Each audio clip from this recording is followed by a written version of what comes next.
Una niña fue enviada a hacer una diligencia para su madre.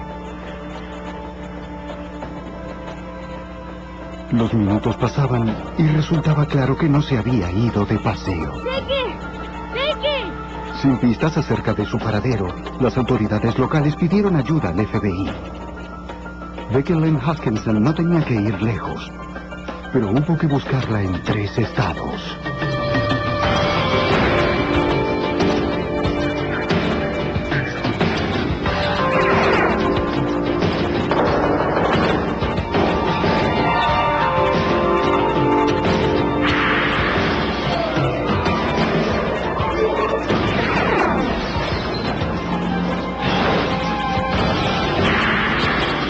Los archivos del FBI.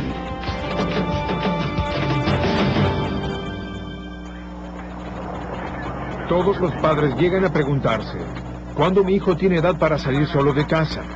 Para una madre en Tucson, el paseo de su hija de 8 años al buzón de la esquina fue una pesadilla de 2 meses. Según el Estatuto Federal de Secuestros, el FBI puede intervenir luego de 24 horas. Soy Jim Kallstrom, exdirector del FBI en Nueva York. Rastrear a un delincuente sexual bajo libertad condicional requiere muchos agentes. Pero solo el valor de una madre puede cambiar la ley que liberó al monstruo.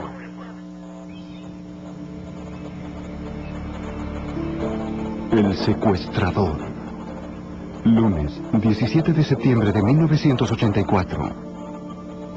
A las 3 de la tarde en Flowing Wells, en las afueras de Tucson, Arizona, Vicky Lynn Hutchinson, de 8 años, llegaba de la escuela y ayudaba a su madre a enviar una tarjeta de cumpleaños a su tía. Su hermana mayor estaba en el colegio para su práctica de atletismo, y Vicky le pidió permiso a su madre para enviar la carta. El buzón estaba a poco más de 2 calles. Luego de decirle que regresara antes de las 3:30, Debbie Carlson le permitió ir a su entusiasmada hija menor. Según la señora Carson, el trayecto hasta el buzón y de regreso tomaría menos de 10 minutos. Enviamos sola a Vicky y fue la primera vez que yo envié a una de mis hijas sola para hacer una diligencia. Nosotros siempre las acompañábamos. La pequeña Vicky Lynn Hutchinson vivía su primera aventura solitaria. Su madre dice que Vicky rebosaba de orgullo por la responsabilidad que se le había asignado. Prometió que regresaría directo a casa luego de enviar la tarjeta.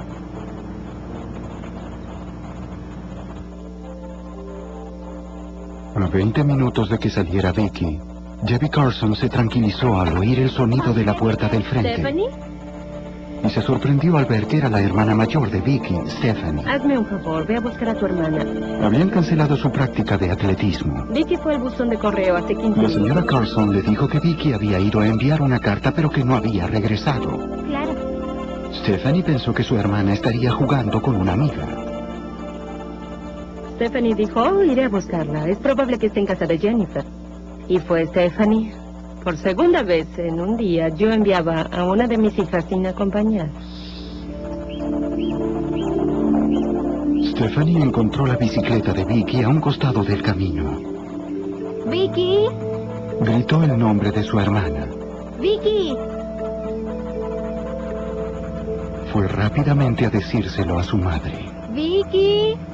De inmediato esa fue una señal para mí, porque Vicky nunca habría dejado su bicicleta en medio de la calle. La bicicleta era su orgullo. Ella cuidaba esa bicicleta como si fuera su mejor posesión. Debbie Carson fue al lugar con su hija para recuperar la bicicleta de Vicky. ¡Vicky! En una casa vecina, Stephanie preguntó si alguien había visto a su hermana menor. ¡Vicky! Nadie respondió. No hay nadie en casa. Poco después de cargar en el auto la bicicleta de Vicky, la señora Carson se sintió abrumada. Estaba regresando a casa y comencé a llorar sin control. Simplemente sentí que algo estaba mal. Algo salía de lo habitual. Algo estaba mal. De acuerdo, ¿cuándo vio a su hija por última vez? La señora Carson llamó a la oficina del alguacil del condado de Pima. y le pidió al señor Carson que volviera de su trabajo. Su hija había desaparecido solo 90 minutos antes, pero en la comunidad creció rápidamente la preocupación. Todos reaccionaron de la misma manera. Algo estaba mal. Había algo que no era correcto en esa situación. Voy a darles mi Vicky fue al tarjeta. buzón de correo hace 15 minutos. Jebby Carson entregó fotos de Vicky a los agentes del departamento del alguacil del condado de Pima. La policía siguió el recorrido de Vicky para ver dónde ella tendría problemas. Su destino era el buzón de correo frente a una tienda, cerca de un cruce muy transitado, a unas pocas calles de su casa.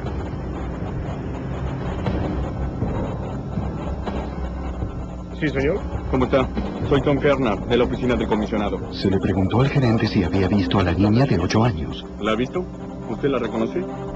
El gerente la vio comprar en la tienda antes, pero no la había visto ese día. ¿La ha visto, digamos, en las últimas 2 horas? Los agentes también recorrieron el vecindario circundante. Investigaron primero en la casa de su mejor amiga. La señora Spencer informó que ella y su hija no habían visto a Vicky ese día. Luego su hijo de 5 años dijo algo. ¿Has visto a Vicky? Dijo que Vicky había pasado por allí buscando a Jennifer. Hey, ¿está Jennifer ahí? Él contestó que Jennifer no estaba allí y Vicky se alejó en bicicleta hacia su casa. Según parecía, que había enviado la tarjeta.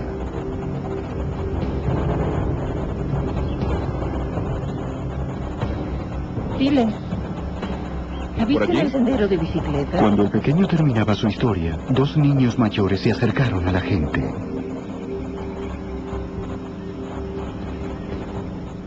Afirmaron que también habían visto a Vicky alejándose de la tienda. ¿Has visto a Vicky? Momentos antes de sobrepasarla, habían visto un auto negro con placas de California. Avanzaba tan lento que también lo sobrepasaron con sus bicicletas. Dijeron que se dirigía hacia Vicky, pero no esperaron para ver si el auto la sobrepasaba. Y no vieron al conductor.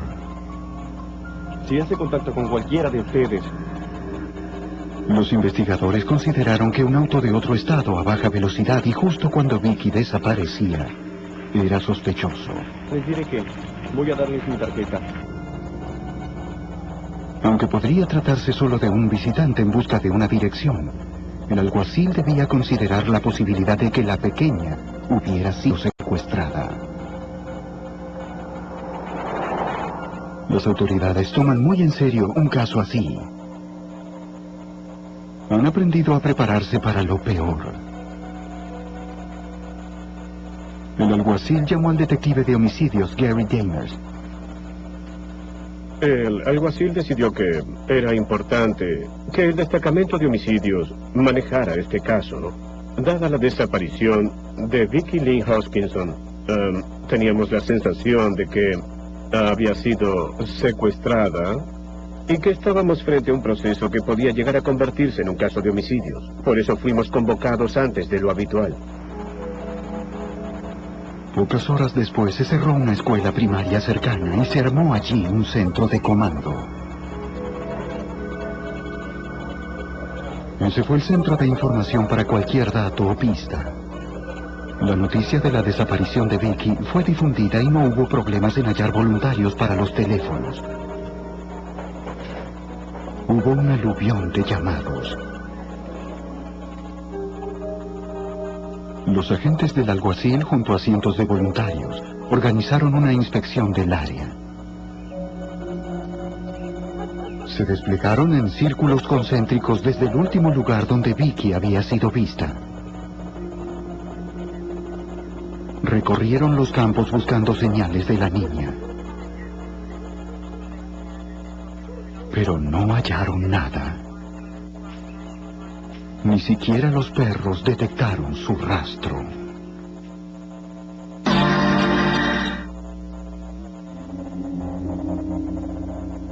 Pasaron horas sin novedades.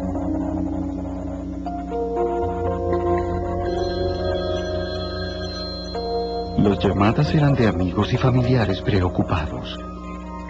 Todavía no llegaba ninguna novedad. Muy bien, gracias. Nada acerca de Vicky. Según el Estatuto Federal de Secuestros, el departamento del alguacil de Pima podía solicitar la intervención del FBI. Al segundo día de la desaparición de Vicky, el agente especial Larry Bagley de la oficina del FBI en Tucson tomó la misión. La única evidencia era que una pequeña muy responsable había salido de su casa y que hallaron su bicicleta en medio de la calle y que ella no volvió a casa, lo suficiente para que nos involucremos según el Estatuto de Secuestros. En el caso de un niño desaparecido, las probabilidades de un regreso a salvo son mayores cuando la acción es inmediata. El FBI podía extender la investigación más allá del estado de Arizona si fuera necesario. La participación de los agentes dio a Debbie Carson la esperanza de una solución rápida.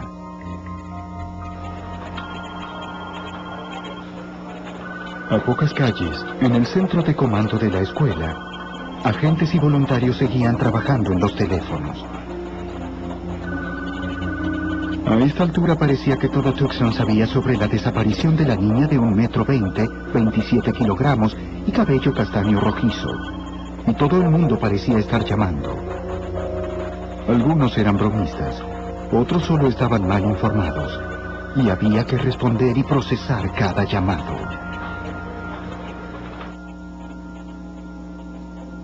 Finalmente, entre docenas de pistas esperanzadas pero inútiles, un llamado traía cierta esperanza.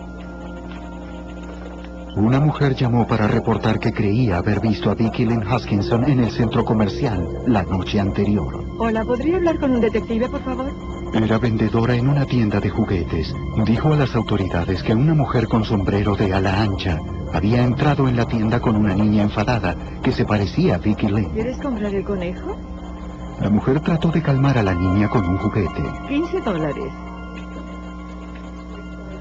Pagó en efectivo por la compra sacando el dinero de un sobre. La vendedora notó que la mujer llevaba una bolsa de otra tienda del centro comercial. Luego de pagar, las dos se fueron discutiendo sobre lo que iban a cenar.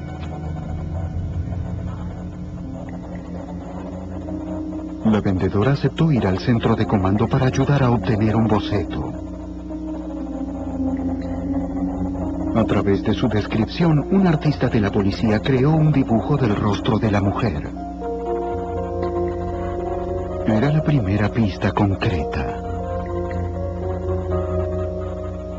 Por la manera en que la mujer trataba a la niña, los investigadores creían que pudo haber perdido a su hijo y con desesperación trataba de reemplazarlo con el hijo de otro. Era reconfortante pensar que Vicky era cuidada por su secuestradora, pero la teoría tenía claras inconsistencias para el agente Bagley.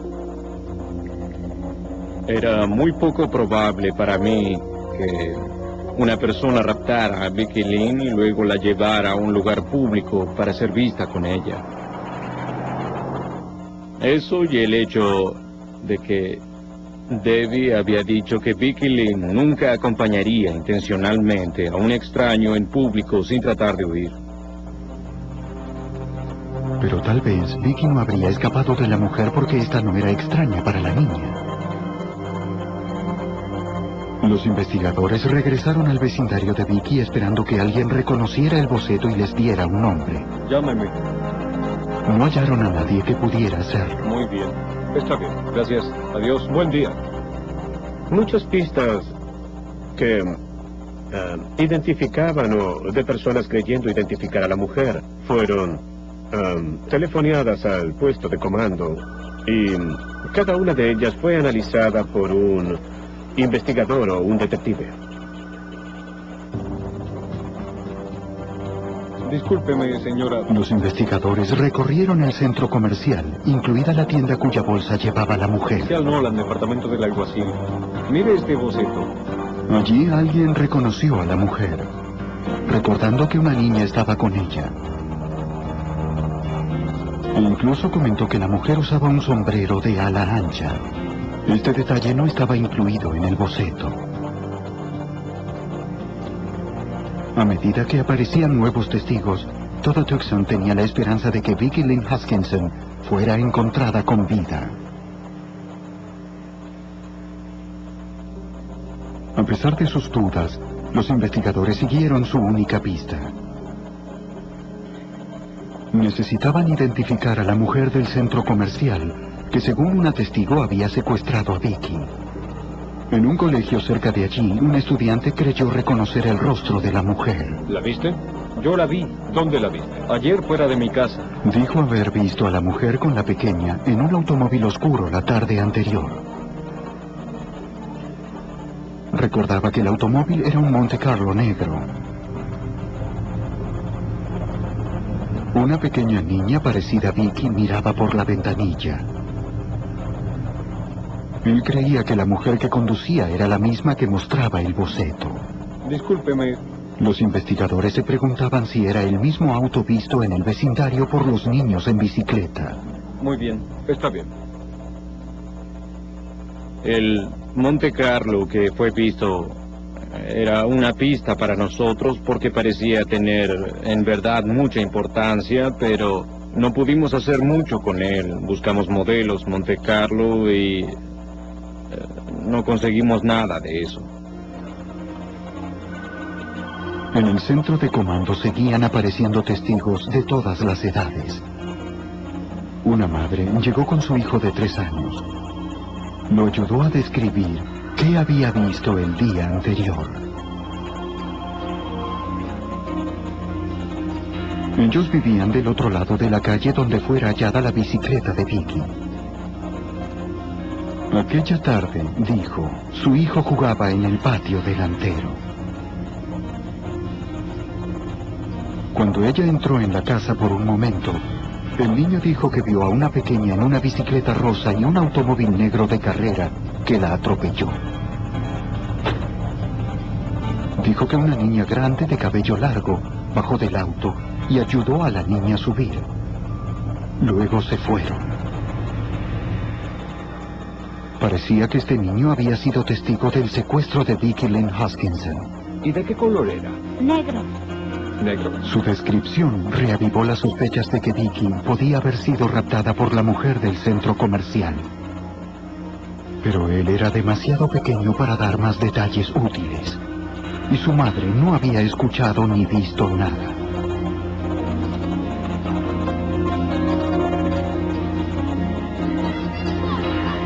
Los agentes inspeccionaron el lugar donde se había hallado la bicicleta de Vicky Lynn, por si algo pudo haber pasado inadvertido.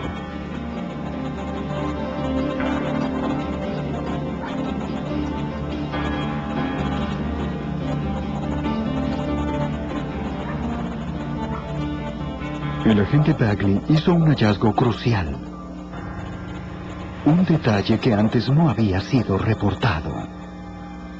Había una muesca reciente en un poste a 40 o 45 centímetros del suelo y no era el punto de contacto para un auto grande. Me parecía que estaba recién hecha. Me dio la impresión de que el auto habría golpeado la bicicleta y luego chocado contra este poste. Llegó a la conclusión de que el pequeño auto negro con placas de California visto a unos metros podría haber sido el auto que chocara al poste a esa altura. No hay evidencia. El agente preguntó si otros investigadores habían recibido reportes de un auto negro de otro estado en el área. Un detective los había recibido. Ese mismo día le había tomado declaración a Sam Hall, el profesor de gimnasia de la escuela primaria. Hall habló de un vehículo sospechoso en el campo de la escuela el 17 de septiembre a las 3 de la tarde, 20 minutos antes de que Vicky fuera vista por última vez en el vecindario. Dijo que primero advirtió un auto negro con placas de California, que avanzaba lentamente cerca del campo. Luego notó que el conductor observaba a los niños que jugaban. Llámeme. Muy bien. Describió al conductor como un hombre de cabello largo y barba. Yo sentía que algo no estaba bien. Hall le dijo al detective James que cuando miró al rostro del extraño, sintió escalofríos en la espalda. Hall declaró que el cabello en la nuca se le erizó al ver a este individuo, así que concentró su mirada en el sujeto. Cuando el vehículo comenzaba a alejarse, Hall tuvo la cautela de anotar su número de matrícula. Al día siguiente, el profesor de gimnasia supo que Vicky Lynn Hoskinson había desaparecido y creyó que su testimonio podría ser relevante. Cuando obtuvimos el número de matrícula de Sam y escuchamos su historia, me entusiasmé porque esta tal vez fuera la oportunidad que buscábamos.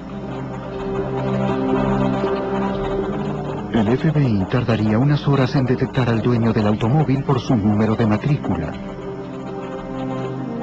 Los investigadores no hallaban una conexión entre la extraña mujer del centro comercial y el hombre de barba en el auto. Centro de comando. Los investigadores del caso se sentían muy perturbados porque cada hora que pasaba indicaba menos probabilidades de que Vicky viviera y disminuía con cada hora. El tiempo conspiraba y el regreso de Vicky Lynn era más improbable a medida que el segundo día terminaba.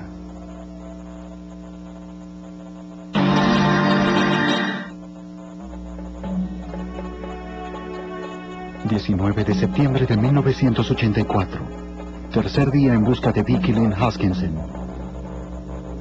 Aquella tarde la señora Carson ofreció una conferencia de prensa con su familia.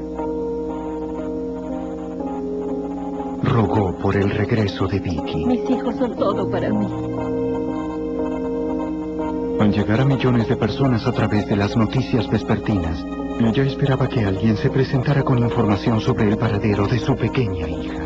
Por momentos tenía la esperanza de que la encontrarían. Y por momentos esperaba que vinieran a decirme que habían encontrado su cuerpo. Fue como una montaña rusa. Y pensaba, ¿acaso tendré un funeral en 3 días? ¿Tendré a mi hija entre mis brazos en 3 días? ¿Será ella uno de esos niños que jamás vuelven a su hogar? Poco a poco el FBI avanzaba hacia la respuesta. La matrícula condujo a un hombre de 28 años en Los Ángeles llamado Frank Jarvis Atwood. La información fue entregada a la División de Identificaciones del FBI para verificar antecedentes. Como a las 10 de esa noche recibimos por fax información acusatoria desde la División de Identificaciones. Y eso nos sorprendió porque notamos que había una condena previa por acoso infantil y otra por secuestro. Frank Atwood estaba en libertad bajo palabra en California. El FBI de Arizona alertó a sus agentes. Decidieron no decirle nada a los Carson hasta no saber más. A la mañana siguiente, el cuarto día en el caso de Vicky Lynn Hoskinson, los agentes fueron a la dirección de registro del vehículo en Los Ángeles. Era la casa de los padres de Atwood, el general de brigada retirado del ejército Frank Atwood padre y su esposa. Señor y señora Atwood, nos gustaría hacerle algunas... Los Atwood sabían que en el pasado su hijo había transgredido la ley. También dijeron que los había visitado unos días antes, pero que no sabían dónde estaba en ese momento. Los agentes les dijeron que él estaría involucrado en el secuestro de una niña y que el tiempo era vital. Les diré que voy a darles mi tarjeta. Los padres no tenían información para compartir. Si él se contacta con cualquiera de ustedes... Los agentes dejaron sus tarjetas en caso de que los Atwood tuvieran alguna novedad. Su madre lo sobreprotegía y el padre escuchaba nuestras súplicas de que si podíamos actuar lo suficientemente rápido, tal vez Vicky Lynn sería recuperada con vida. Yo contestaré. Debo decirles, Unas horas después de que se fueran los agentes, los Atwood recibieron un llamado. ¿Dónde estás? Mamá, Era su hijo Frank. Necesitaba ayuda. Dijo que su automóvil se le había malogrado en Texas y que necesitaba que le enviaran dinero para poder repararlo. sí. Su madre anotó la dirección y le dijo que no se preocupara.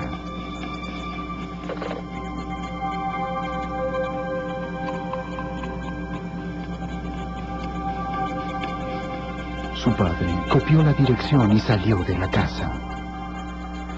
Yo debo decirles que mi hijo... Telefoneó al FBI. El taller de Chuck.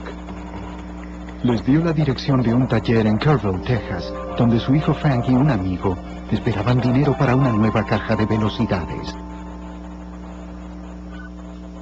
Centro de comando. La oficina de California llamó a los agentes en Arizona, quienes a su vez llamaron a los de Texas solicitando la captura de Frank Atwood.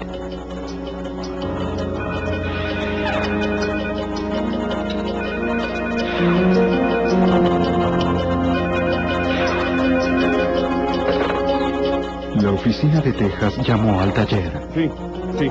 El responsable del taller confirmó que Atwood estaba ahí con otro hombre. No vio a nadie más con ellos. No sabía si Atwood estaba armado. Los agentes le pidieron que entretuviera al fugitivo. El mecanismo para arrestar a Frank Atwood se puso en movimiento. Había un llamado que el agente Bagley no estaba seguro de hacer. El problema es informar o no a los padres de que tenemos una buena pista en el caso. Sucede demasiado rápido. Nos preocupa que Vicky Lynn esté con él en su automóvil. Pasa todo tipo de ideas por nuestra mente. Finalmente decidieron informar a los Carlson sobre este giro en el caso de su hija desaparecida. La historia era muy importante para que fuera un secreto por mucho tiempo. Vinieron a casa antes del arresto y nos dijeron brevemente que estaban a punto de hacer un arresto en otro estado y que iba a estar en televisión. En resumen, nos informaron de la situación, quién era el sujeto que arrestarían. No había señales de Vicky, lo tenían bajo vigilancia. Sin saber del paradero de la pequeña o si aún estaba viva, los agentes federales se movilizaron para arrestar a Frank Atwood por secuestro. Debe permanecer afuera, señor. Claro. ¿Cigarrillos? 4 días después de la desaparición de Vicky Lynn Hoskinson, el FBI hacía un arresto en Kerrville, Texas. Frank Atwood y su compañero de viaje, James McDonald, fueron arrestados sin incidentes en un taller de reparación de automóviles y detenidos por sospecha de secuestro. No había señales de Vicky.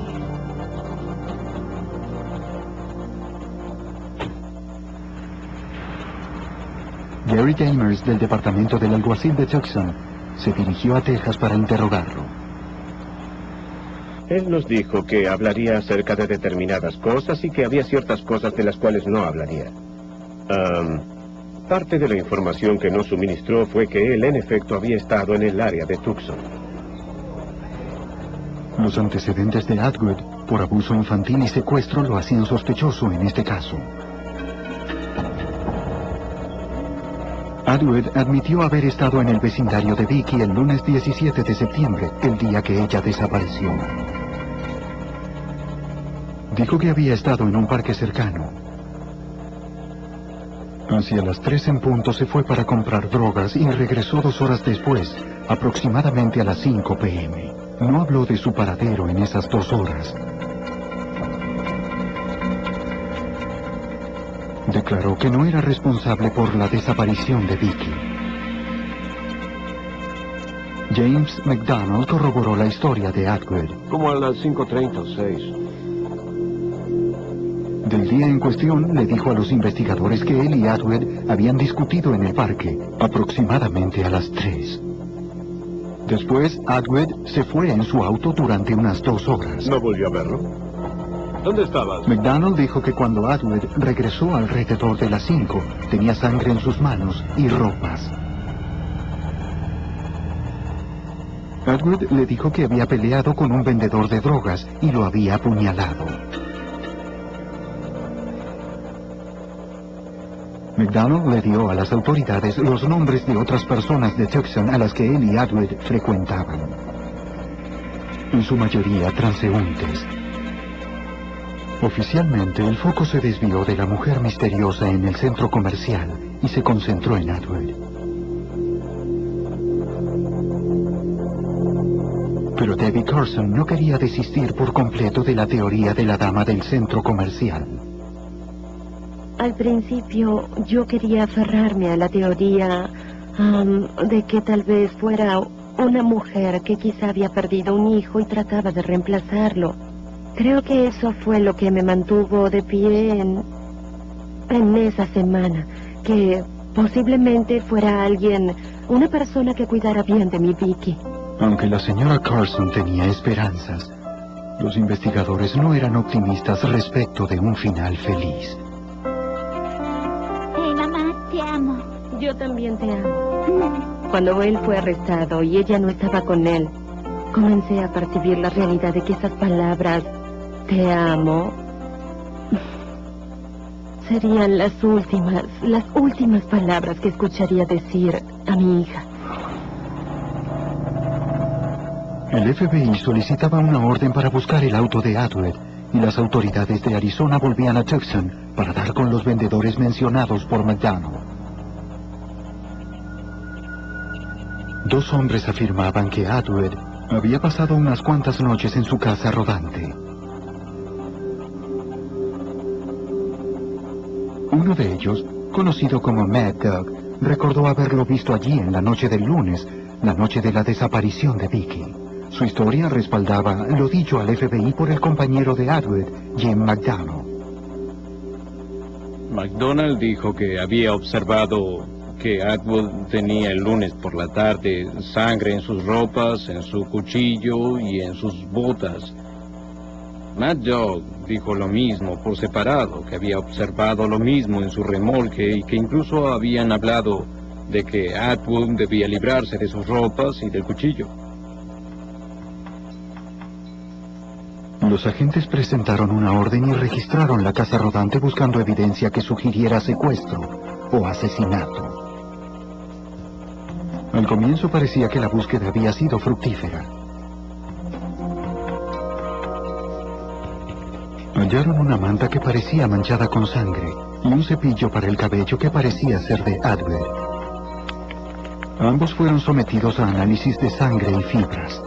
Ninguno reveló nada. Jamás hallaron las ropas ni el cuchillo de Atwood.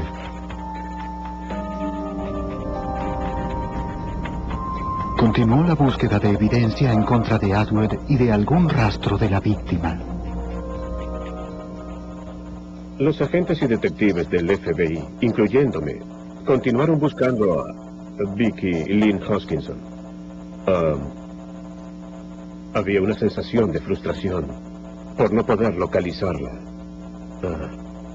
El área es amplia, es mucho desierto y... usando toda la capacidad de investigación disponible, no habíamos podido localizarla, pero continuábamos en busca de cualquier tipo de pista.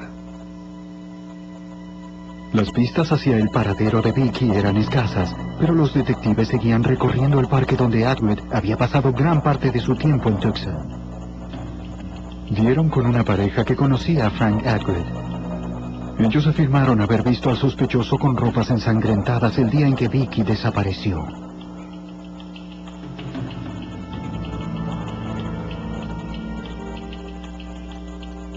Como a los otros, Atwood les dijo que había apuñalado a un vendedor de drogas traidor. Aunque eso era posible, una puñalada exactamente en el momento de la desaparición de Vicky parecía extender la coincidencia. Ahora los investigadores confirmaban la historia que sugería la culpabilidad de Atwood, pero no tenían evidencias físicas ni un cadáver.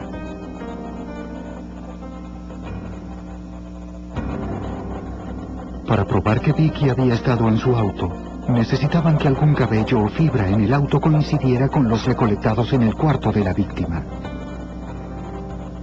Pero no tuvieron éxito. No conseguimos cabellos, fibras, ni sangre para poder identificar. En esa época, y hasta el día de hoy, los mejores expertos forenses de Estados Unidos estaban en el FBI, y ellos fueron los que analizaron el vehículo. Entonces, considero que si había algo allí que pudiera ser encontrado, ellos lo habrían encontrado. Lo que los agentes buscaban no estaba dentro del automóvil, sino en su parte externa. Los examinadores tomaron una muestra de pintura de la bicicleta de Vicky para compararla con una mancha rosa en el parachoques delantero de Atwood.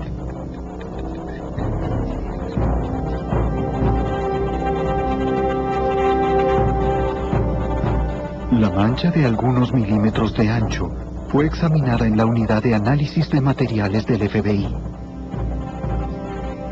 El examinador al que se le asignó el caso falleció poco después de concluir con las pruebas. El ex agente especial James Corby analizaría la diminuta evidencia. En general, la víctima de un crimen, uno no tiene relación con la víctima o su familia. Trabajamos en tantos casos como ese que uno intenta no involucrarse, pero es demasiado difícil cuando un crimen involucra a un bebé o a un niño, a alguien que se encuentra indefenso. Y es entonces cuando tú trabajas más duro para tratar de establecer algo en el caso. Pero si no está allí, bueno, no está allí. Aunque por cierto creo que uno se toma el caso de una manera crítica. Creo que es nuestra naturaleza. Las pruebas químicas y microscópicas de Corby determinaron que la pintura de la bicicleta y la pintura hallada en el parachoques coincidían. Corby también halló en la bicicleta cromado del parachoques. Entonces lo que tenemos es un intercambio de materiales. La pintura de la víctima en el auto del sospechoso y el cromado del auto del sospechoso en la bicicleta de la víctima. Este intercambio de materiales establece el contacto entre la bicicleta y el automóvil. Era algo positivo, pero sin un cadáver no era suficiente para acusar a Frank Atwood por el asesinato de Vicky Lynn Hoskinson. Las autoridades se preparaban para un caso difícil, con pocos testigos, pocos indicios y ningún cuerpo. El caso contra Atwood podía escurrirse a través de cualquiera de esas grietas.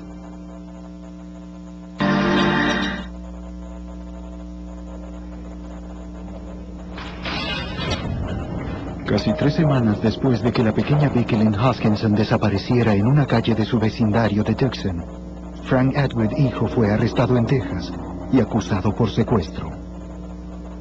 Vicky seguía desaparecida y se presumía muerta. Los investigadores sabían que si su cuerpo no era recuperado, un proceso por asesinato sería casi imposible. La comunidad de Tucson vivía esta pesadilla día a día. Pronto se supo que Atwood ya se había escurrido entre las grietas antes. Estaba en libertad condicional, tras cumplir 3 de los 5 años de una condena por cargos de abuso infantil. Esto involucraba a un niño de 7 años y el cargo se redujo al de secuestro, luego de un acuerdo con el fiscal. Los ciudadanos de Tucson marchaban enfurecidos por las calles, detrás de los padres de Vicky, repudiando la indulgencia de la ley con los abusadores. Muchos llevaban cintas amarillas para demostrar su fe en el regreso de Vicky. Atwood luchó por su extradición de Texas a Arizona. Sin evidencia de que Vicky hubiera sido llevada a través de los límites estatales, el FBI retiró los cargos federales contra Frank Atwood. Pero el cargo por secuestro permanecía. En noviembre, a más de un mes de la desaparición de Vicky, Atwood regresó a Arizona bajo fuerte custodia para el juicio por secuestro. Se le negó una fianza. Recuerdo el día en que me dijeron, escucha, es probable que esto lleve al menos 6 meses. Y yo pensaba, ¿6 meses? No me digan eso. ¿Cómo imaginar que nos llevaría casi 3 años?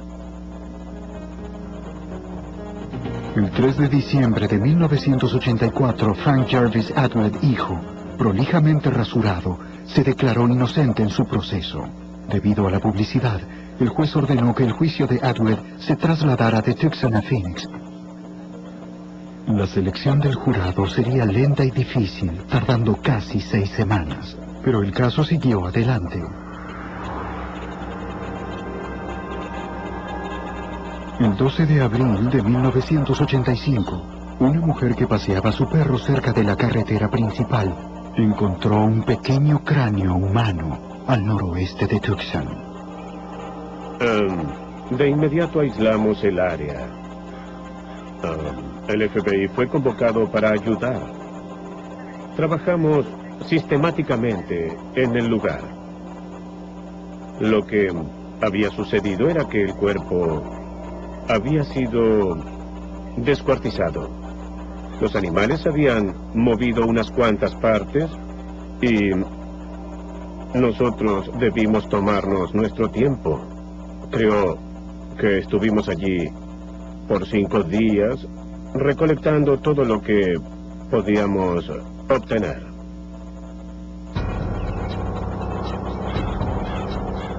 Unas 100 personas analizaron meticulosamente 52 kilómetros cuadrados de desierto.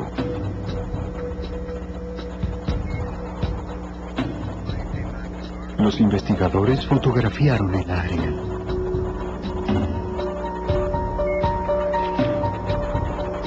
Los técnicos forenses marcaron zonas en las cuales se debía recolectar evidencia. En un caso con tan poca evidencia física, no notar el más mínimo fragmento de hueso podía ser un grave error. Durante 5 días, las autoridades recuperaron y registraron fragmentos de huesos, su ubicación y estado. A fines de mayo de 1985, se enviaron al laboratorio más de 20 bolsas de evidencia. Había también una porción de mandíbula inferior que aún tenía dientes. Un testigo se presentó y declaró haber visto a Atwood llegar al área con una niña e irse solo más tarde. El forense descubrió que la prueba de los huesos coincidía con una exposición de 8 meses a la intemperie. Los registros dentales probaron que eran los restos de Vicky Lynn Hoskinson.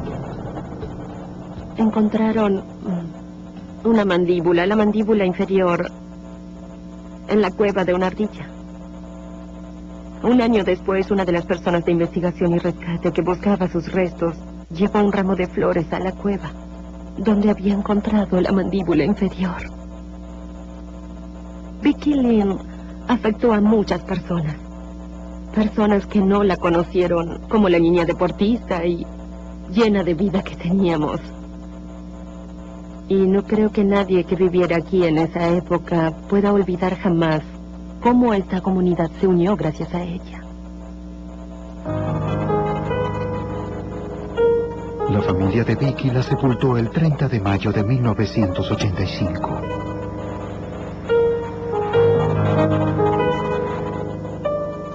Muchas personas asistieron a su funeral.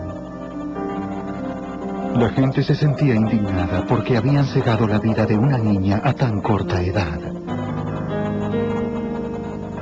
Debbie Carlson juró que la muerte de su hija tendría significado para quienes estaban vivos. Me hice muy activa políticamente para luchar por los derechos de los niños. Y logramos cambiar un par de leyes en el estado de Arizona. Esta fue mi tabla de salvación, porque me permitió seguir adelante, me permitió superar el dolor, el desgarro y el dolor en mi corazón. Sentía que estaba haciendo algo positivo por Vicky y por los otros niños. Sentía que mi hija no había muerto en vano. Tenía significado. Frank Atwood fue procesado por asesinato en primer grado.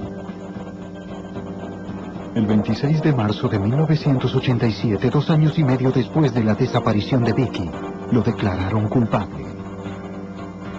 Frank Atwood fue sentenciado a muerte. Pero un caso como este nunca se cierra. 16 años después, los recuerdos persisten. Nunca olvidaré el sonido de un helicóptero. Hasta hoy, cuando escucho un helicóptero, recuerdo aquellos días. Recuerdo el olor en el aire, la época del año y el sonido de un helicóptero.